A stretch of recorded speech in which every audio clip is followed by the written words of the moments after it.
रायगडच्या कर्जत तालुक्यातील खांडपे कोंदिवडे गावातील रस्त्यांच्या दुरावस्थेचा मुद्दा शालेय विद्यार्थिनींनी आपल्या रिपोर्टिंगच्या माध्यमातून मांडला।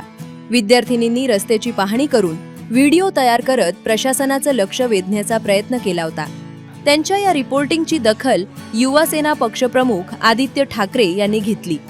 आदित्य ठाकरे यांनी विद्यार्थिनींशी फोनवरून संवाद साधत त्यांच्या धाडसाचं आणि कामाचं कौतुक केलं। आणि माझं मानसी गणेश पवार। नाही, तुम्हाला नुसतं मी शुभेच्छा द्यायला फोन केला आणि खरोखर तुम्ही एक चांगलं काम केलंय। मला वाटतं इतर विद्यार्थ्यांना तुम्ही आता प्रेरणा दिलेली आहे की जिथे जिथे अशी परिस्थिती तिथे तिथे आवाज उठवण्याचा। तर तुमच्या हिमतीची दाद देण्यासाठी मी तुम्हाला फोन केला। धन्यवाद।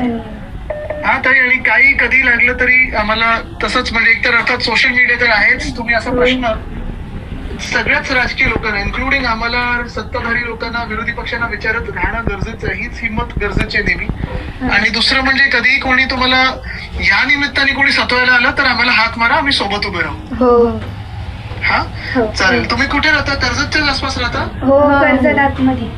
अरे वा, चालेल चालेल। शुभेच्छा। आणि तुमच्या आई वडिलांना पण सांगा की खरोखर चांगली कामगिरी केली। सर, ते वडील आहेत त्यांचे। नमस्कार साहेब, जय महाराष्ट्र। नमस्ते, जय महाराष्ट्र। नाही, चांगले त्यांनी हिंमत दाखवली। हो, हो। तुम्हाला अभिमान असायला पाहिजे त्यांचा साहेब।